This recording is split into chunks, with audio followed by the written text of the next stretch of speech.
Hi everybody, let's talk about sex, baby. Non, c'est pas ça. Let's talk about the cleaning of your clay.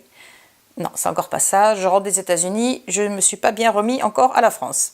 Alors, on rigole. Maintenant, au boulot. Donc, alors, ce qu'il va falloir faire aujourd'hui, ce que je vais vous montrer, ça va être comment nettoyer vos pièces. Parce que on les fabrique, on les laisse un peu sécher, c'est bien. Mais avant de les enfourner, il faut les nettoyer. Parce qu'une fois qu'elles sont cuites, c'est beaucoup plus difficile d'enlever des traces et de faire des fonds plats. Rien de pire que d'avoir une pièce avec un fond courbe qui va être bancal. Donc, il faut bien penser à nettoyer ça avant. Comme ça, une fois cuite, on la sort, on n'a plus qu'à l'émailler, à la traiter ou à la patiner. On n'a plus à s'occuper du nettoyage de la pièce.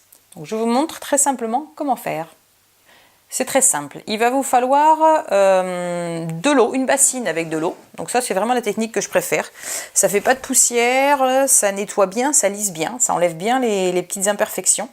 Maintenant, le papier de verre. Donc le papier de verre, il est utile quand vous devez vraiment retirer de la matière. L'éponge, c'est pour lisser, donc pour enlever tout ce qui va faire un peu des bosses, des petits éléments qui ressortent ou quoi.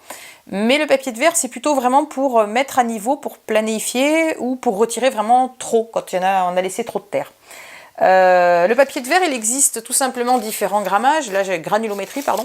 Là, j'en ai pris trois exemples. Alors, ce qu'il faut savoir, c'est que le chiffre qu'il y a au dos, donc P600, P120, P180 par exemple, plus le chiffre va être grand, va être élevé, et plus c'est fin. Donc, ça veut dire que le 600, ça veut dire qu'il y a 600 grains par centimètre carré ou quelque chose comme ça. Mais enfin, ça veut dire qu'il y a beaucoup plus de grains, il y en a 600, alors que sur un papier de 120, ben, il n'y a que 120 grains, donc sur la surface. Donc ce qu'il faut, c'est, ce qui est bien, c'est d'avoir un petit peu les deux, parce que je dirais que pour des choses très fines, il faut du papier de verre très fin, et pour enlever de la grosse surface, comme pour les fonds, quand on veut lisser les dessous, enfin aplanir le dessous d'une pièce, c'est bien d'avoir du gros. Donc un peu les deux, c'est bien. Après, il y en a qui utilisent du Scotch-Brite. Moi, c'est pas mon truc, mais ça fonctionne très bien, c'est souple, on le manipule facilement. Voilà, moi j'aime pas trop, mais ça fonctionne et vous pouvez l'utiliser.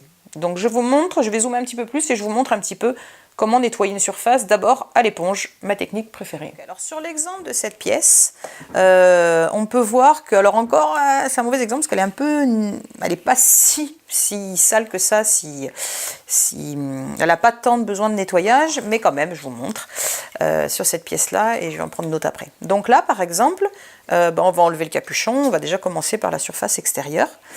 Donc je prends ma petite éponge, je les sors tout simplement et je vais venir passer avec mon éponge et lisser la surface. Donc il n'y a pas besoin de mettre une tonne d'eau, il vaut mieux passer, laisser sécher, revenir dessus que de frotter au même endroit.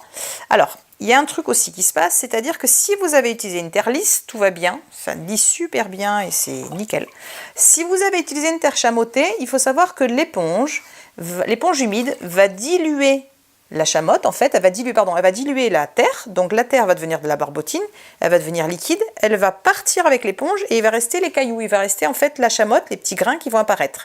Donc méfiez-vous d'une terre chamottée, d'ailleurs une terre chamottée se nettoie pas, parce que sur le papier de verre ou l'éponge, ça se verra toujours. Donc si encore je fais juste un petit passage avec mon éponge humide, ça va, mais si j'insiste trop fortement, en fait ce qui va se passer, c'est que je vais vraiment avoir les grains de ma chamotte qui vont apparaître et c'est pas toujours ce que je recherche. Ça peut être intéressant aussi, hein, mais c'est pas spécialement ce que je recherche, en tout cas pour le cas présent. Donc là, je passe avec mon éponge humide, je peux prendre la pièce dans la main, hein, c'est pareil, hein, et je nettoie. Donc si jamais, hop, voilà, j'avais une griffe, je sais pas si vous la voyez bien à l'écran par exemple, là j'avais une trace qui était pas belle, eh ben je prends ma petite éponge humide, je fais un aller-retour dessus, comme ça. Alors n'hésitez pas à croiser avec votre éponge, et si vous avez une rainure, en fait une ligne dans un sens, ne passez pas dans le sens, au contraire, il faut la croiser, parce que si vous la croisez, ça veut dire que vous diluez la terre dans la crevasse, dans le trou, au lieu de creuser davantage. L'avantage, c'est que si vous avez une ligne dans ce sens-là, si vous faites ça, vous allez la creuser davantage. Si vous faites à 90 degrés, donc à contresens de votre ligne, avec votre éponge, eh ben, ça va diluer la terre, et la terre va venir boucher en fait le trou, la petite incision. Donc voilà, avec l'éponge, ça marche super bien.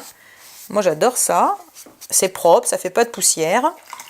Et ça vraiment, ça permet d'enlever tous les petits défauts. C'est vraiment des petits défauts, des petites choses qui me plaisent pas. Il y a des petites rainures, c'est pas bien lisse.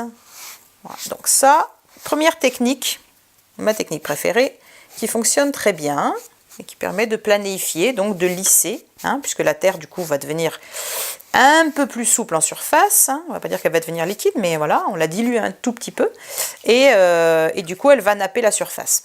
Voilà, première technique. Deuxième technique, ça va être alors, le Scotch-Brite. Voilà, pour ceux qui aiment, eh ben, ils vont prendre du Scotch-Brite et ils vont frotter comme ça avec le Scotch-Brite. Voilà, moi ça fait plein de poussière, c'est comme le papier de verre, c'est pas mon truc. Je trouve pas ça super à respirer, ni très agréable d'en avoir plein les doigts et partout plein la pièce.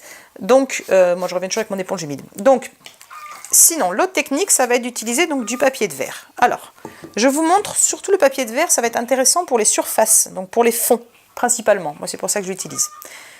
Donc, pour ce qui est de la pièce qu'on avait fabriquée justement au Colombin lors d'une séance dernière, je vais faire un fond bien plat.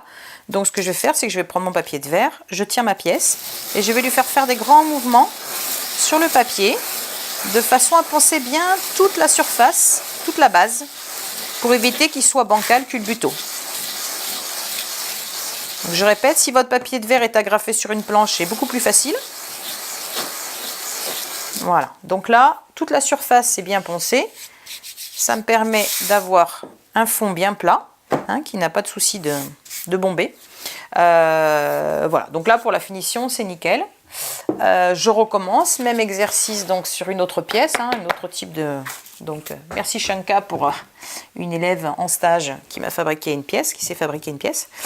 Donc, je vais juste l'utiliser pour lui poncer, parce que c'était prévu que je lui passe un petit coup de papier de verre avant cuisson. Donc là, en fait, ça se voit, ma surface, voilà, est poncée. Je vérifie, donc j'enlève un peu la poussière. Et voilà, quand je la pose, c'est nickel, elle n'a pas de problème de bascule. Donc voilà, donc ça, tout simple, de poncer le fond des pièces, c'est important pour éviter d'avoir quelque chose de culbuto. Et le nettoyage, je répète, avec sa petite éponge humide, on vient lisser toutes les petites choses, les petits grains, les petits traits, les petites marques qu'on veut cacher. Voilà, et donc pour ma petite boîte, comme pareil, hein, je me suis amusée à poncer ma base comme ça aussi, mon couvercle. Ça me permet d'avoir un fond bien plat, une surface bien plate sur le dessus, et là j'ai quelque chose qui fonctionne bien. Voilà, donc voilà, alors j'en ai fini avec cette vidéo pour vous apprendre donc à nettoyer les pièces avant cuisson. Donc je répète, hein, nettoie avec une éponge humide, avec du papier de verre ou du Scotch-Brite avant cuisson. Après cuisson, c'est beaucoup plus difficile. L'éponge humide, ça ne marchera pas, forcément, ça, c'est sûr. L'éponge humide, ça ne marche pas. Le papier de verre, oui, il va falloir mettre de l'huile de coude. C'est beaucoup plus difficile. Donc, nettoyez vos pièces avant de les faire cuire. C'est beaucoup plus simple.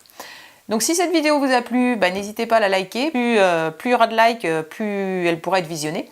Elle sera accessible. Et puis, à vous inscrire à ma chaîne YouTube si ce n'est pas encore fait. Donc, je vous dis bye bye. See you soon.